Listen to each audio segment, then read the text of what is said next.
Hello बच्चों, how are you? Welcome to your beautiful channel civics physics tutorial. आज भी हम डिस्कशन करने वाले हैं जेईई मेंस 2020 जो जनवरी में एग्जाम हुई उसके एग्जाम्पल्स। ठीक है, तो आज भी हम मॉर्निंग शिफ्ट के एग्जाम्पल देखे थे। कल हम लोगों ने एग्जाम्पल नंबर शायद 13 तक देखा था।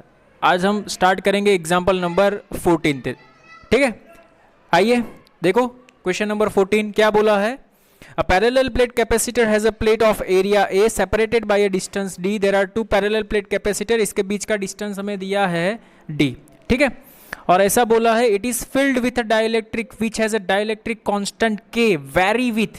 डाइलेक्ट्रिक भरा है लेकिन ये जो वैरी करता है ना विथ रिस्पेक्ट टू डिस्टेंस वो ऐसे वैरी करता है, डिस्टेंस टू डिस्टेंस ऐसे वैरी करता है K into 1 plus alpha x, where x is the distance measured from the one plate। सब समझो कि मैंने यहाँ पे ये डाइलेक्ट्रिक ले लिया छोटा सा, ठीक है, तो यहाँ वन प्लेट से एक डिस्टेंस मेजर किया दैट इज x, और ये छोटा सा एलिमेंट ऑफ डाइलेक्ट्रिक dx। ये डाइलेक्ट्रिक है वो वैरी कर रहा है, यहाँ पे रखो तो अलग आएगा, यहाँ पे रखो कैपेसिटेंस अलग आएगा, यहाँ पे रखो कैपेसिटेंस अलग आएगा। ठीक है, तो हमें पूछा है total capacitance of the system is given bye. Total capacitance of the system हम कैसे डिफाइन करेंगे? देखो यहाँ पे मैंने क्या किया, यहाँ पे एक डाइलेक्ट्रिक का छोटा सा एलिमेंट ले लिया dx और यहाँ से इसका डिस्टेंस मेजर कर लिया x। ठीक है, तो हमें पता है अगर डाइलेक्ट्रिक हमें इंसर्ट किया है तो उसका कैपेसिटेंस क्या रहेगा, k epsilon not a by d, but d is equal to small element dx, so we will write c is equal to k epsilon not a upon dx। Okay, k की value vary कर रही है with respect to x, replace कर दो, यहाँ पे मैंने replace कर दी। यहाँ पे देखो लॉजिक यूज करना, वेरी ये कर रहा है, ठीक है, तो मैं इसको ऐसे लिख सकता हूँ 1 अपन ये छोटे से एलिमेंट का कैपेसिटेंस 1 अपन सी लिख दिया, क्योंकि dx नीचे होगा तो इंटीग्रेट नहीं होगा, हमें तो छोटे छोटे पार्ट का इंटीग्रेट करके टोटल कैपेसिटेंस निकालना है, तो dx कंपलसरी ऊपर चाहिए, तो dx को मैं ऊपर ले गया 1 अपन सी कर दिया।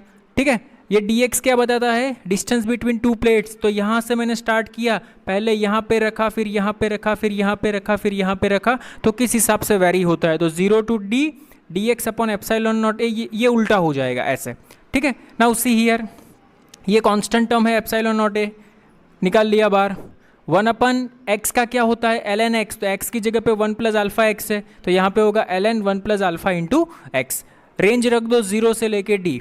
ओके, नाउ सी हियर, एक बार x की जगह पे d रखो तो ln 1 प्लस अल्फा d, एक बार x की जगह पे 0 रखेंगे ln 1 0 हो जाएगा। ठीक है, अभी ये अल्फा d है ना, it is very very small, इसकी वैल्यू कैसी है, बहुत स्मॉल है, लेकिन जब भी कोई इस टाइप का टर्म आए तो हमारे पास एक मैक्लोरियन सीरीज है जो इंजीनियरिंग में पढ़ने में आती है, ln 1 प्लस एक्स, तो हम इसको ऐसा लिखते हैं x minus x square by 2 plus x cube by 3 minus dash dash dash. तो सोचो अभी ये वाला जो टर्म है वो तो बहुत छोटा है, उसका स्क्वायर करोगे तो और छोटा हो जाएगा, उसका क्यूब करोगे तो और छोटा हो जाएगा, तो हमने सिर्फ दो टर्म ही ली है। x की जगह पे यहाँ पे कौन है, अल्फा डी, मैंने लिख दिया alpha D minus alpha D whole square by 2 alpha square D square whole square by 2, खत्म, दैट्स इट। ठीक है, अल्फा डी को कॉमन निकालो, अल्फा से अल्फा कैंसिल हो जाएगा, डी बाहर निकल आएगा, तो 1 माइनस अल्फा डी बाई 2 ये हमें मिल गया, 1 अपन सी की वैल्यू मिली, तो सी इज इक्वल टू क्या मिलेगा, सी इज इक्वल टू मिलेगा एप्सिलॉन नॉट ए के अपॉन डी। ये पूरा टर्म नीचे आ जाएगा, ये पूरा टर्म नीचे आ जाएगा, ऊपर जाएगा तो क्या होगा पता है आपको, 1 minus alpha D divided by 2 का इनवर्स। यहाँ पे बायनोमियल अप्लाई करना, ये टर्म बहुत ही छोटा है तो बायनोमियल अप्लाई करेंगे तो ये माइनस आगे आएगा, माइनस माइनस क्या हो जाएगा, प्लस हो जाएगा, तो यहाँ पे कैपेसिटेंस का वैल्यू हमें ये मिलेगा एप्सिलॉन नॉट के A by d 1 plus alpha d by 2। बहुत ही सुपर्ब एग्जाम्पल था ये, 5 स्टार दे सकते हो आप इसको। Is it clear? Pose the screen and note it down.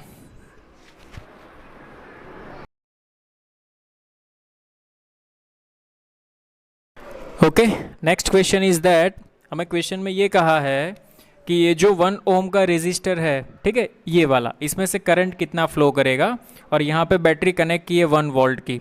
तो यहाँ पे आप देख सकते हो कि पैरेलल कॉम्बिनेशन होता है, तो पैरेलल कॉम्बिनेशन में पोटेंशियल सेम रहेगा, तो इसका मीनिंग क्या होता है कि ये ब्रांच में पोटेंशियल 1 वोल्ट का रहेगा और यहाँ से यहाँ तक पोटेंशियल 1 वोल्ट का रहेगा। ठीक है, तो मैंने क्या किया, पहले इसका इक्विवेलेंट निकाल दिया, तो इक्विवेलेंट रेजिस्टेंस कितना निकलेगा इसका, देखो यहाँ पे इसका इक्विवेलेंस रेजिस्टेंस निकलेगा 1+1 मीन्स 1/2, ये पैरेलल में है, और 1/2 प्लस ये 2 सीरीज में है, तो मेरा इक्विवेलेंट निकलेगा 5/2, ये इतना 5/2।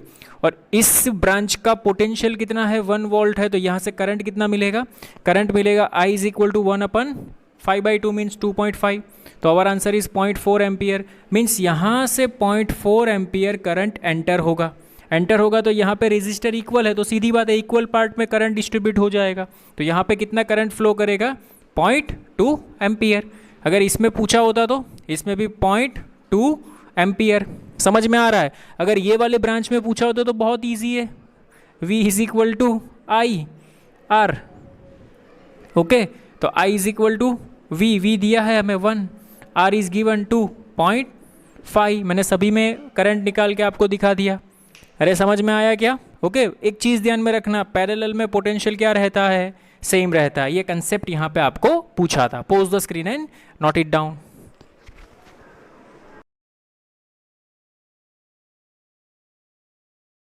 Okay, question number 16 is that visible light of wavelength 6000 into 10⁻⁸ centimeter falls normally on a single slit and produce diffraction pattern। Underline करना diffraction pattern। डाइफ्रैक्शन में YDSC से उल्टा होता था, YDSC में जहाँ पे मैक्सिमा मिलता था यहाँ पे मिनिमा, और YDSC में जहाँ पे मिनिमा मिलता था यहाँ पे मैक्सिमा मिलेगा।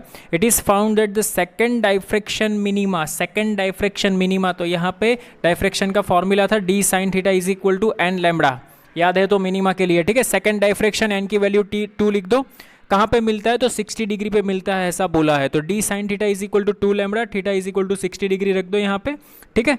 तो sin 60 कितना होता है, √3/2 होता है, तो लैम्बडा अपन d की वैल्यू मिल जाएगी √3/4। क्या मिल जाएगी, √3/4। तो हमें ये पूछा है कि जब फर्स्ट मिनिमा मिलता है तो थीटा एंगल क्या होगा approximately.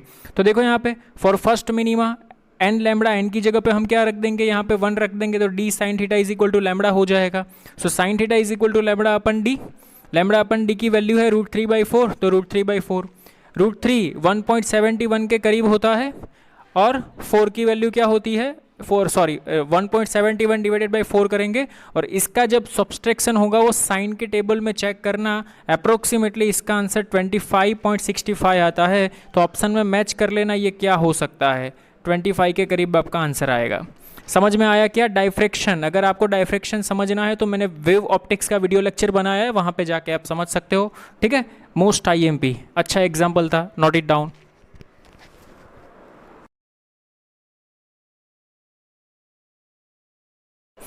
Next one, question number 17 is that 3 point particle of mass 1 kg, 1.5 kg, 2.5 kg, 1 kg, 1.5 kg, 2.5 kg are placed at 3 corners of a right angle triangle। Diagram हमें दिया हुआ है as shown in the figure।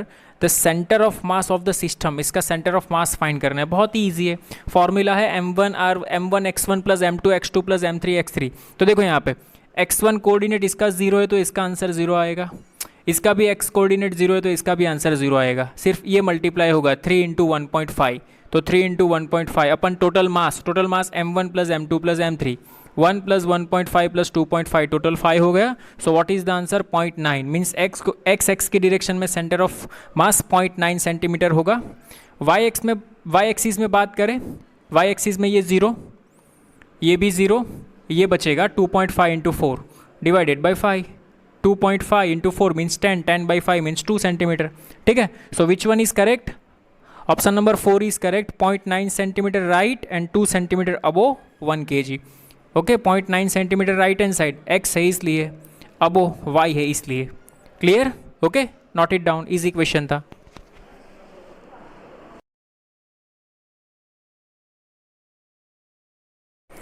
Question number 18 अच्छा question है, देखो यहाँ पे ऐसा बोला है two infinite planes each with uniform surface density sigma plus sigma are kept in such a way that the angle between them is 30 degree.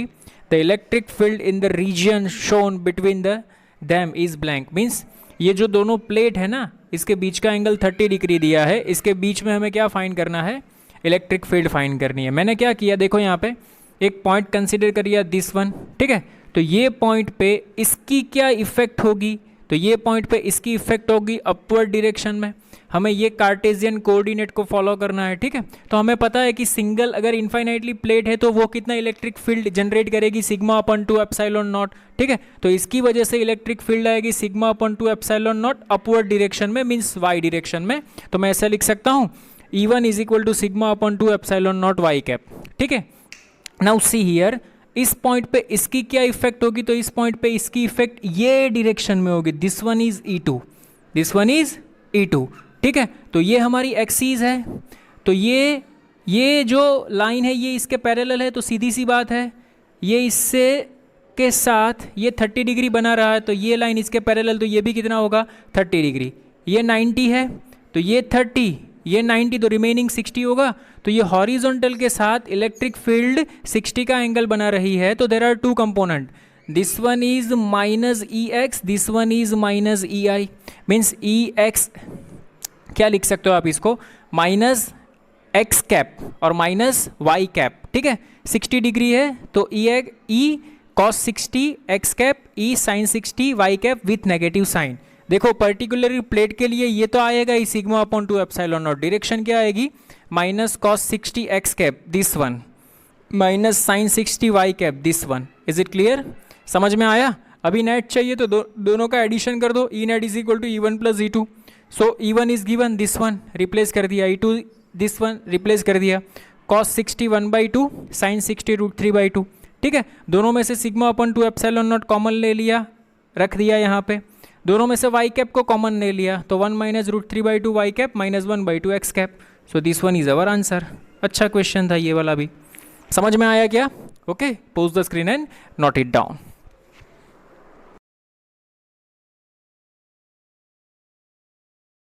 Question number 19 देखो, electromagnetic wave में से पूछा है।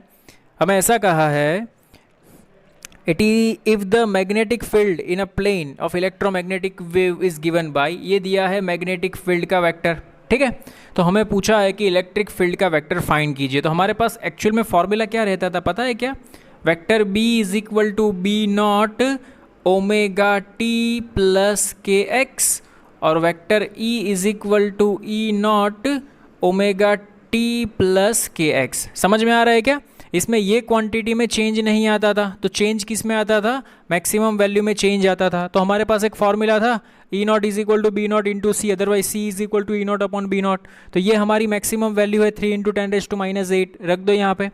वेलोसिटी ऑफ लाइट 3 इंटू 10⁸, 3 3 ज़ा 9, तो ये maximum value मुझे मिल गई। So what is the answer? E is equal to 9, ये टर्म तो सेम रहेगा। Is it clear? This one is our answer. Check कर लेना which one is correct. Okay, pause the screen and note it down.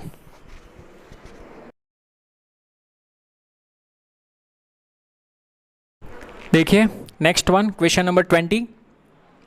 Question में ये कहा है, the radius of gyration of a uniform rod length L, एक uniform rod है उसकी length हमें गिवन है L, ठीक है। About an axis passing through a point L/4 away from the centre of the road. समझो यहाँ पे कि समझो ये एक रोड है, ठीक है, ये सेंटर है, इसका सेंटर से L/4 डिस्टेंस पे है और ये रोटेट कर रहा है। तो यहाँ पे पैरेलल एक्सिस थियरम लगेगा। क्या बोलता है parallel axis theorem? I is equal to ml²/12 plus mr²। लेकिन ये जो पैरेलल एक्सिस थियरम में जो डिस्टेंस है वो कितना दिया है? R is equal to L/4 दिया है, तो यहाँ पे लग दो L/4। ये तो खुद का है रोड का, लेकिन वो खुद सेंटर पे नहीं है, सेंटर से L/4 डिस्टेंस पे रोटेट हो रहा है, तो ये डिस्टेंस L/4 आ गया। अरे क्या था formula? I is equal to खुद का centre plus mr² md² what ever लिख सकते हो, या R दिया है L/4। Is it clear? Now see here, radius of gyration अगर आपको फाइंड करना है, ठीक है, इस क्वेश्चन में पूछा है find the radius of gyration, तो ये जो इक्वेशन है उसको mk² के साथ इक्वॉट कर दो। तो मैंने कर दिया mk, कोई भी किसी का भी रेडियस ऑफ गायरेशन फाइंड करना है तो मोमेंट ऑफ इनर्शिया को mk² के साथ इक्वॉट कर दो।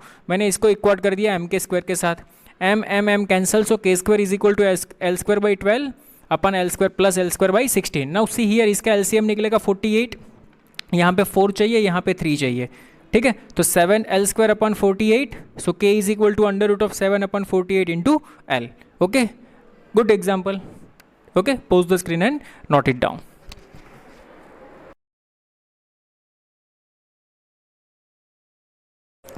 Next one, question number 21। देखो यहाँ पे न्यूमेरिकल टाइप का क्वेश्चन है, ये थर्मोडायनेमिक्स में से पूछा है। A Carnot engine operates between two reservoirs of temperature 900 kelvin and 300 kelvin. यहाँ पे हायर टेम्परेचर हमें दिया है 900 केल्विन और लोअर टेम्परेचर हमें दिया है 300 केल्विन। ठीक है, लॉजिक वाला क्वेश्चन है, समझना। The engine performs work 1200 joule. जो वर्क परफॉर्म करता है वो कितना करता है?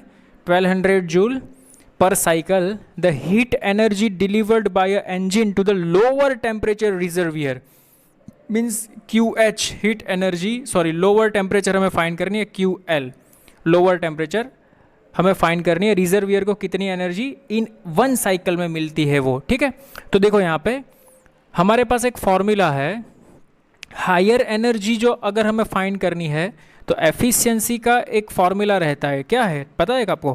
कि higher energy is equal to W upon efficiency, QH is equal to W upon efficiency. तो यहाँ पे मुझे एफिशिएंसी चाहिए, एफिशिएंसी मेरे पास नहीं है, तो efficiency is equal to what? Efficiency is equal to W upon QH। ठीक है, तो W अपॉन QH से हमें एफिशिएंसी मिल जाएगी। इसकी एफिशिएंसी कितनी है? वो वर्क डन। तो ये जो वर्क होता है वो लोअर टेम्परेचर पे होता है, मीन्स अगर हमें ये फाइंड करना है एफिशिएंसी का फॉर्मूला क्या है? 1 minus T2 upon T1 means T लो अपॉन T हाई। तो T लो कितना है? 300, T हाई कितना है? 900। ठीक है, तो यहाँ से मुझे बाय यूजिंग दिस फॉर्मूला मुझे मिल गया एफिशिएंसी कितनी मिली? 2/3। अभी ये वाला फॉर्मूला का यूज़ करो और Q हाई मिल जाएगा आपको Q high is equal to what? 3/2 into W, क्योंकि ये मल्टीप्लिकेशन में आ जाएगा, ये नीचे आ जाएगा तो उल्टा हो जाएगा ना। 3/2 इंटू W। वर्क हमें दिया है, कितना दिया है? 1200।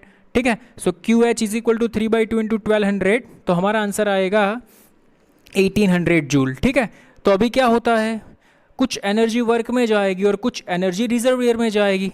ठीक है, समझ में आ रहा है क्या? टोटल जो एनर्जी QH थी वो W प्लस QL होगी, थोड़ा सा वर्क डन होगा, थोड़ा सा नीचे रिजर्वियर में जाएगा। सो हमें क्या फाइंड करना है? QL। So QL is equal to what? QH minus W। QH is 1800, W is कितना? 1200। 1800 minus 1200, what is the answer? 600 is your answer.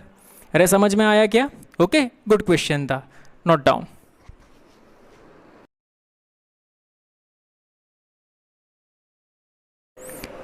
Next one, question number 22।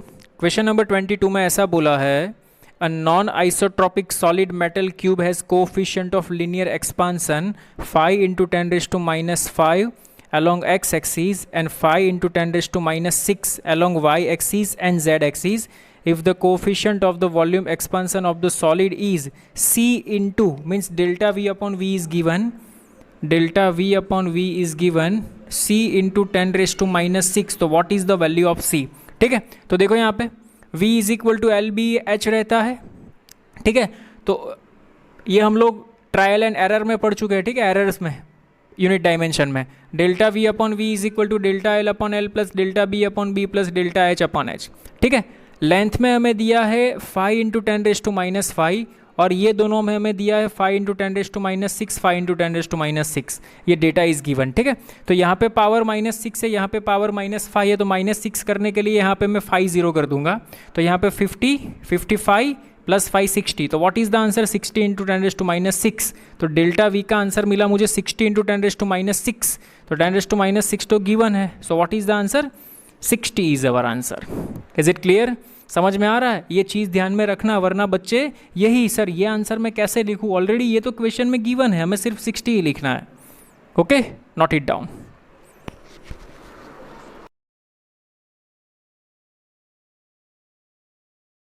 देखो क्वेश्चन नंबर 23 बहुत ही बढ़िया है, छोटा सा है लेकिन क्वेश्चन थोड़ा लंबा सा है, समझना।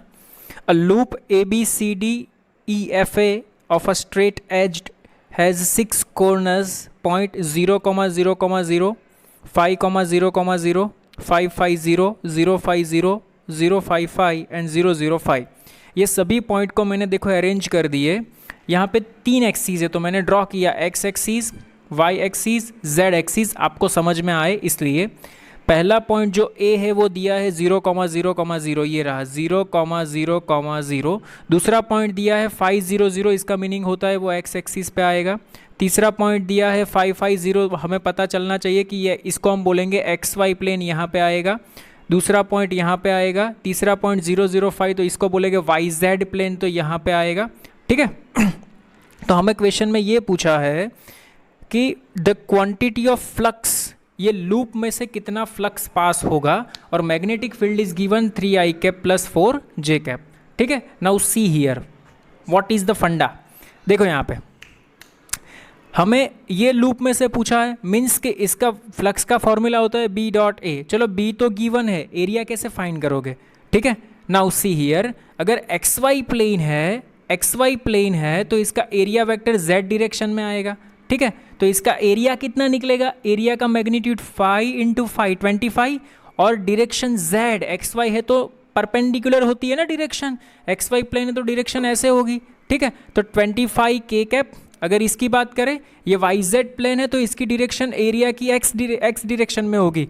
5 इंटू 5 25 इंटू आई कैप, तो एरिया वेक्टर मिल गया मुझे 25 आई कैप प्लस 25 k कैप। ये तो मैग्नेटिक फील्ड इज गिवन, दोनों का डॉट प्रोडक्ट कर दो। 25 3 ज़ा 75, 25 4 ज़ा 100, 175 इज करेक्ट आंसर। समझ में आया क्या? अच्छा क्वेश्चन था, लॉजिकल था। Okay, note it down.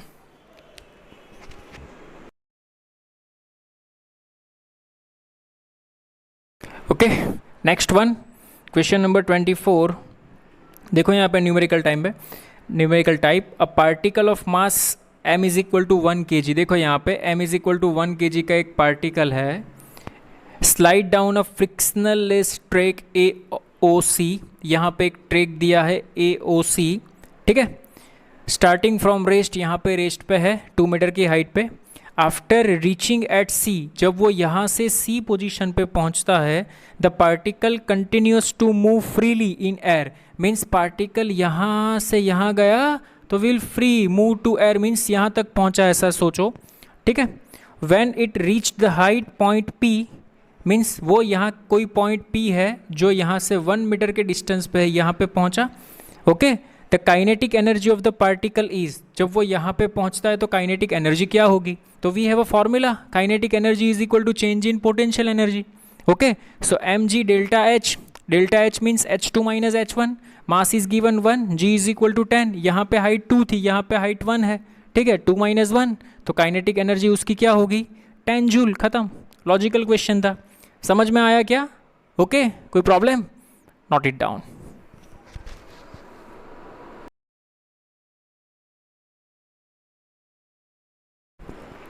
देखो last one, question number 25, modern में से पूछा है। बहुत ही बढ़िया क्वेश्चन है, लॉजिकल भी है। हमें ऐसा कहा है, a beam of electromagnetic radiation of intensity, हमें इंटेंसिटी दी है 6.4 इंटू 10⁻⁻5 वॉट पर सेंटीमीटर स्क्वायर। वॉट पर centimetre square intensity is given. पता है ना इंटेंसिटी किसको बोलते हैं वो? ठीक है। Now is comprised of wavelength lambda is equal to 310, lambda is given 310 nanometer। Okay, nano का मीनिंग 10⁻⁹ होता है। It falls normally on a metal plate, जिसका वर्क फंक्शन हमें दिया है 2 इलेक्ट्रॉन वोल्ट। वर्क फंक्शन हमें दिया है 2 electron volt of surface 1 centimetre square. If 1 in 10⁻³ photons eject an electron, 1 in 10⁻³ photon eject an electron, means 1000 photon जब incident होते हैं तो एक इलेक्ट्रॉन को इजेक्ट करते हैं, ऐसा पूछा है। तो total number of electrons ejection in 1 second is 10⁻x, means के x की वैल्यू 10⁻x है, तो x is equal to what, वो हमें फाइंड करना है। ठीक है। तो सी हियर, पहले तो ये फाइंड करो कि वर्क फंक्शन दिया है तो इसकी जो फोटोन की एनर्जी है वो वर्क फंक्शन से ज़्यादा है कि नहीं, तभी तो एमिशन होगा। तो हमारे पास फॉर्मूला है, अगर लैम्बडा नैनोमीटर में दिया है तो 1240 अपन लैम्बडा नैनोमीटर में रख दो, इलेक्ट्रॉन वोल्ट में आंसर मिलेगा। इसका आंसर मिलता है मुझे 4 इलेक्ट्रॉन वोल्ट। तो सीधी बात है, this energy is greater than work function. It means यहाँ पे एमिशन की प्रोसेस होगी। एमिशन का मीनिंग क्या होता है, सपोज कोई मेटल है, यहाँ पे फोटोन गिरेगा तो एक इलेक्ट्रॉन यहाँ से एमिट होगा। ठीक है। नाउ सी हियर, एनर्जी को जूल में कन्वर्ट कर दो, तो 1.6 इंटू 10⁻⁹ किया तो कितनी एनर्जी हुई अभी, 6.4 into 10⁻⁹ joule. Okay now intensity, ये वर्ड समझना, इंटेंसिटी, इंटेंसिटी किसको बोलते हैं? Intensity is equal to energy per unit area per unit time, इसको हम बोलते हैं इंटेंसिटी। ठीक है, तो ये इंटेंसिटी हमें दी गई है, कितनी दी गई है? 6.4 इंटू 10⁻⁵। लेकिन हमें क्या चाहिए? हमें चाहिए number of photons per second. ठीक है, तो यहाँ पे देखो ये जो एनर्जी है ना वो 1 फोटोन की है, तो मैं यहाँ पे n लगा दूँ तो n फोटोन की हो जाएगी। मुझे फाइंड करना है n/t, तो देखो n/t इज इक्वल टू क्या मिला? n/t is equal to I into A upon energy. Now see here, ये मुझे फाइंड करना है।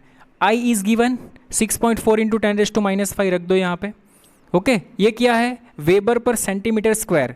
एरिया भी सेंटीमीटर स्क्वायर में, वो कैंसिल हो जाएगा, centimetre square centimetre square. Okay, energy ये जूल में हमने फाइंड की, कितनी मिली? 6.4 इंटू 10⁻⁹।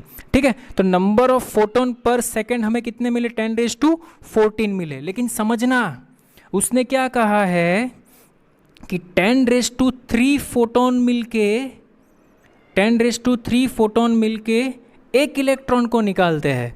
हमें कितने मिले? 10⁻14। वो कितने को निकालेंगे? तो 10⁻14 upon 10⁻3, so over answer is 10⁻11। तो हमें x की वैल्यू मिल गई 11। खत्म। समझ में आया क्या? अच्छा एग्जाम्पल था, लॉजिकल था। Pose the screen and note it down.